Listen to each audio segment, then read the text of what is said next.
দাও, কিয়ামতের ময়দানে আমার বিচার দিও না আল্লাহর দরবারে। ও মা, দুনিয়ার আগুন কঠিন, দুনিয়ার আগুনের চেয়ে হাসরের ময়দানে জাহান্নামের আগুন 1000 কোটি গুণ বেশি পাওয়ার।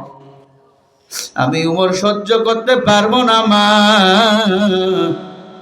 মা তুমি আমাকে টেনে টেনে মক্কা মদিনার অলি গলিতে ঘুমাও। আল্লাহু আকবার, জোরে গো। ইনি তো নেতা, কি ভাই, ইনি তো নেতা। মহিলা বলে উমর আমার কোনো মামলা নাই, আমি মাফ করে দিলাম। মারহাবা বলেন। উমর আরো কিছু আটা দিয়ে বলল, মা যতদিন আপনার খানার দরকার হবে আমি উমরে খবর দিবেন, আমি উমর নিজে কান্দে করে নিয়ে যাই আপনার বাড়িতে আটা দিয়ে আসবো। খাদেম আসলাম বলে, হুজুর আপনার খাদেম হিসাবে আমাকে নিয়োগ দেওয়া হয়েছে, একটা দিন আপনি আমারে কাজ করতে দেন না। আল্লাহু আকবার। উমর বলে, ইয়া আইয়ুহাল্লাযীনা আমানুত্তাকুল্লাহ ওয়া কুনু মা'আস সাদিকিন।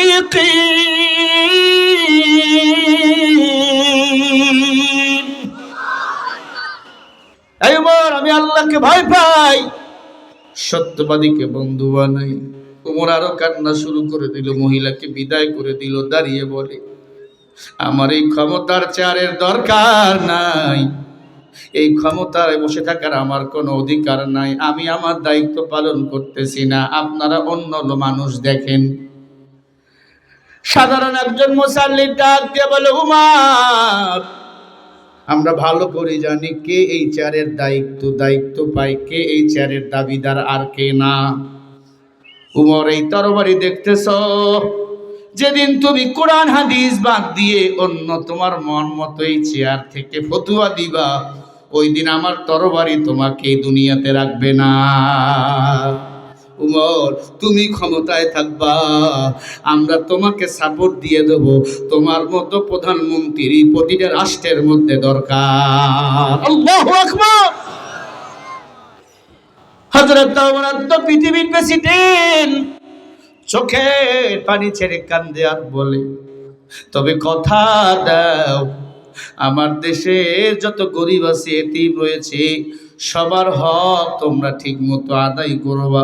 সব মুসাল্লি বলে, উমর কথা দিয়ে দিলাম, আমরা যতদিন বেঁচে আছি একটা গরিব না খেয়ে মরবে না, একটা এতিম কাঁদবে না। বলেন সুবহানাল্লাহ।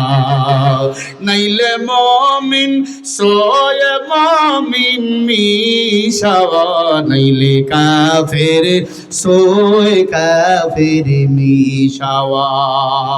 ও আল্লাহর বান্দা, আজকে আপনারাও কথা দেন, যতদিন বেঁচে থাকবেন মানুষের হক মেরে খাবেন না, এতিমদের খাওয়াবেন না, কে উঠবেন না।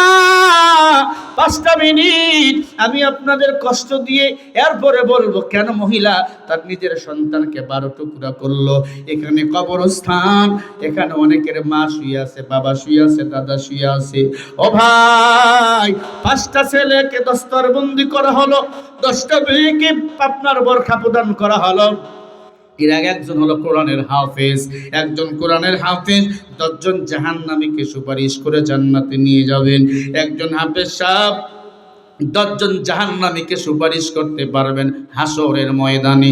সুবহানাল্লাহ বলেন।